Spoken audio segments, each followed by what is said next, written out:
DM साहब को ज्ञापन देने आए थे? जी, मैं डीएम साहब के पास अपनी फरियाद लेकर के आई हूँ कि रोज़ प्रतिदिन में मुझे मानसिक रूप से टार्चर किया जा रहा है। मेरे परिवार के खिलाफ में षड्यंत्र रचा जा रहा है, मेरे खिलाफ में षड्यंत्र रचा जा रहा है।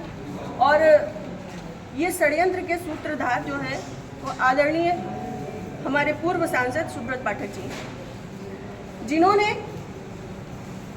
हमारे गेस्ट हाउस को लेकर के हमें ये कहा कि हम भू माफिया हैं। मैं आप सब लोगों को ये बात को अवगत करा देती हूँ कि हमारी जितनी भी ज़मीनें हैं 35-40 बीघे से ज़्यादा ज़मीन नहीं है, और जिसमें हम मेरे खुद के नाम पे सिर्फ 3 बीघे ज़मीन है। और 3 बीघे ज़मीन वाली महिला कैसे भू माफिया हो सकती है? और 35-40 बीघे की ज़मीन में हम मेरे ससुर साहब, मेरी सासू माँ, मेरे हस्बैंड और मेरे देवर देवरानी 6 लोग आते हैं। इतनी सी ज़मीन में कैसे लोग भू माफिया हो जाते हैं? जो ये बड़ा उससे कह रहे हैं कि चपुन्ना के भू माफिया। और रही बात मेरे गेस्ट हाउस की, राधा रानी गेस्ट हाउस की, तो आज इन्हें ये पर लग रहा है कि वो हमने सरकारी भूमि में बनाया है, अवैध ज़मीन पे कब्जा किया है। तब क्यों नहीं लग रहा था जब 5 साल से उसी में दावतें खा रहे थे, भारतीय जनता पार्टी की मीटिंगें कर रहे थे, हमारा पैसा खर्च करवा रहे थे, रोज मीटिंगें हो रही थी, तब क्यों नहीं ये आपको लग रहा था? आप पूर्व सांसद के ऊपर एक आरोप लगा रहे हैं, बिल्कुल, आप भी बीजेपी के कार्यकर्ता? मैं बीजेपी की कार्यकर्ता हूँ और बीजेपी में ही काम करती हूँ शुरू से लेके लास्ट तक, जब तक मेरा जीवन मुझे अलाउ करेगा, जब तक ये कन्नौज के नेता मुझे सहज भारतीय जनता पार्टी में रहने देंगे, तब तक मैं भारतीय जनता पार्टी की ही सदस्य हूँ। पार्टी में आपने इसकी उच्च पद पे लोगों से शिकायत की है? मैंने ये इस विषय के बारे में यहाँ से लेके प्रदेश अध्यक्ष तक को सबको सारी बातें पता है, और आज से नहीं पता है, ये पिछले 2 सालों से पता है। मेरे पिताजी, मेरे ससुर साहब, मेरे हस्बैंड, मेरे हम सब लोगों के लिए हत्या तक का मतलब षड्यंत्र रचा जा चुका है, और विगत के चुनाव के निर्णय के बाद ही रचा गया। पिछली 4 जून को रिजल्ट आया है, पिछली 3 जून को ये हमारे गांव गए थे। हमारे गांव जाकर के इन्होंने, हमारे राइवल्स हैं जो, उनके घर जाकर के इन्होंने 2 घंटे की बैठक रखी जिसमें षड्यंत्र रचा गया। और उसके बाद ही उसी दिन इनके एक प्रमुख कार्यकर्ता कहिए, चमचे कहिए, कुछ भी कहिए, वो जीतू त्रिपाठी, उन्होंने मेरे ससुर साहब को फ़ोन किया, जिसकी मैं रिकॉर्डिंग आप सबको भेजूंगी और चाहूँगी कि मीडिया में आप चलाएं। उन्होंने मेरे ससुर साहब को धमकी दी कि अगर चपुन्ना चुनाव नहीं जीता तो आपको 4 तारीख के बाद देख लिया जाएगा। उसके बाद से ये सारा षड्यंत्र रचा गया। क्या चुनाव हरवाने में आपका भी श्रेय जाता है? मैं भारतीय जनता जिस पार्टी तरीके से वो की आरोप कार्यकर्ता लगा हूं, रहे हैं, क्या वो कुछ भी कहे, वो तो ये भी कह रहे हैं कि भाई नेहा त्रिपाठी ने 20 लाख रुपए ले लिए थे सपा से। वो तो उनका मुंह है, कुछ भी कह सकते हैं। पर मैं भारतीय जनता पार्टी की कार्यकर्ता हूं, और सभी लोग सोशल मीडिया जानते हैं, चलाते हैं, सभी लोग मेरी आईडी में देख सकते हैं कि मैंने किस तरीके से काम किया है। मैं सुब्रत पाठक के लिए काम नहीं करती, मैं भारतीय जनता पार्टी के लिए काम करती हूँ।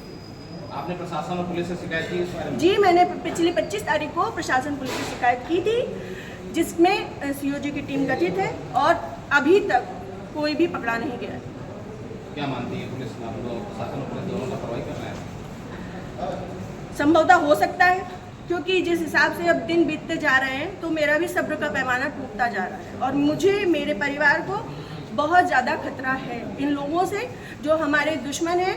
चूँकि सुब्रत पाठक जी ने, हमारे जो राइवल्स हैं, सभी आजीवन कारावास के मुजरिम हैं। सभी आजीवन कारावास के मुजरिम हैं। मैंने इसमें लिख के भी दिया है, संदीप तिवारी, प्रदीप तिवारी, मनोज अग्निहोत्री, ये बलात्कारी केस के और आजीवन कारावास, गैंगस्टर, इन पे सब तरीके की धाराएं लग चुकी हैं इनमें, ऐसे लोगों के साथ में। और जिसको इन्होंने हम लोगों की सुपारी दी है, अखिलेश यादव उर्फ छक्की, वो इनके, हाँ, यहाँ ठटिया का ही निवासी है, गांव झहुआ है उसका।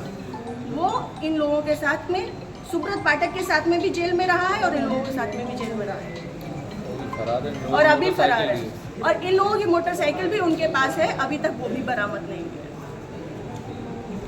है। ये लोग सिर्फ मेरा मानसिक, शारीरिक और चारित्रिक शोषण करते आ रहे हैं 2 साल से। मैं 3 साल से मैं बहुत ज़्यादा परेशान हो चुकी हूँ। अब ये चीज़ें नहीं होंगी। आज आपने जिलाधिकारी से बातचीत की है, क्या उन्होंने आश्वासन दिया? उन्होंने मुझे पूर्ण आश्वासन दिया है कि इस पे निष्पक्ष जांच होगी, क्योंकि हमारे पास रिकॉर्ड्स भी हैं, हमारे पास सबूत भी हैं और बहुत सारी चीज़ों के सबूत हैं। समय आने पे मैं वो सब आपके सामने रखूँगी।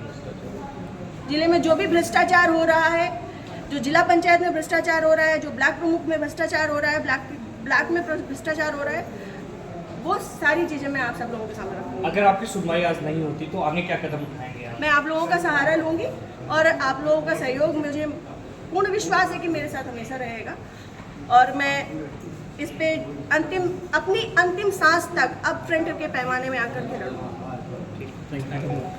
भैया खड़े जाइए जरा साथ में। दोनों लोग ज्ञापन पकड़ लीजिए, दोनों लोग पकड़ लीजिए, एक एक पकड़ लीजिए, एक एक कॉपी पकड़ लीजिए।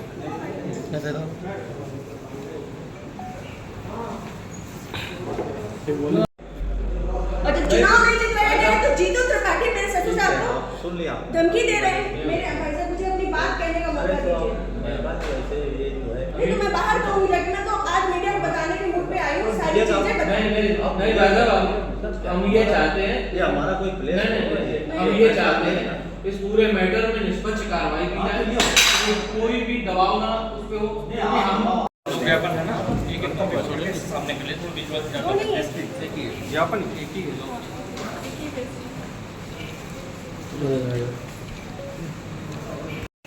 तो उसका सीधे सीधे आरोप सुब्रत पाठक पर, प्रदीप, संदीप तिवारी और मनोज अग्निहोत्री पर जाएगा।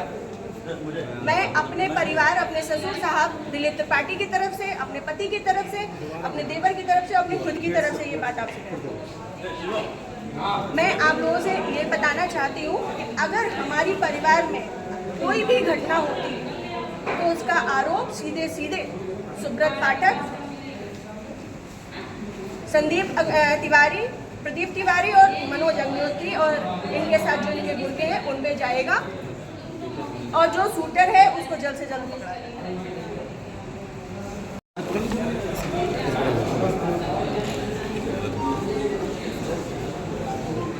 और आप लोगों को चाहिए तो मेरी आईडी में आप खोल कर देख सकते हैं, पाठक जी मेरे गेस्ट हाउस, तभी नहीं अवैध नहीं लगा। जब इनके ऊपर ऐसा खर्च हो रहा था, इनके लिए काम कर रहे थे तो अवैध नहीं लगा। अब चुनाव हार गए तो सब अवैध हो गया।